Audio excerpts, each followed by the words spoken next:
ஆமா இப்படி வெறுமனே கிட்டார் வாசிக்கிறேன் இப்படி இப்படின்றாங்களா? அதெல்லாம் முடியாது. ஆக்சுவலா வாசிக்கிறவங்கள பார்த்து அது இந்த மாரிலாம் வைக்கணும் அப்படின்னு தே ஸ்பெண்ட் டைம் அதுக்கு ஏத்த மாரி அந்த ப்ரொடியூசர், டைரக்டர்ஸ் அக்செப்ட் பண்ணி அவங்கள வரவழைச்சு செய்ய வச்சு காமிச்சிருக்காங்க.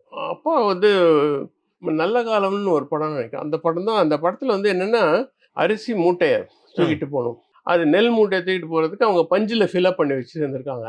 சரி. அப்பா இது இவ்வளோ ரியலிஸ்டிக்கா இருக்காது. நிஜமாவே இது பண்ணுங்கன்ட்டு. ஐய்யயோ! பண்ணுன்ட்டு அதில ஹிஸ்ட்ரி இருக்கு. பண்ணிட்டு சொல்லுங்க. அது எடுத்து நெறைய ஸ்ட்ரெயின் பண்ணாங்க. டிஃபரண்ட் டேக்ஸ்க்கு போனோனே, அப்புறம் அந்த அந்த வெயிட் தூக்குறது அந்த ஸ்ட்ரெயின காட்டணும்னு. ஸ்ட்ரெயின் காட்டணுன்றதுக்காக அந்த மாரி ரியலிஸ்டிக்கா அந்த மாரி அப்புறம் பாசவலையில வீணை வாசிக்கிற மாரி வரும். ம். அந்த பாட்டுல. அன்பினாலே உண்டாகும் இந்த நிலை அதில வீணை வாசிக்க அப்போ வந்து யார் இது வீணை வாசிச்சான்னு அவங்கள வர சொல்லி, அவங்க ஃபிங்கரிங் பார்த்துட்டு, அதுக்கு மெத்தட்லாம் பண்ணியிருக்காங்க. ஸோ ஓஹோ! தோஸ் டேஸ் அந்த மாரி எதையுமே ரொம்ப டீப்பா சும்மாலாம் செய்யக்கூடாது. எல்லாத்துக்குமே அது ஆமா இப்படி வெறுமனே கிட்டார் வாசிக்கிறேன் இப்படி இப்படின்றாங்களா? அதெல்லாம் முடியாது.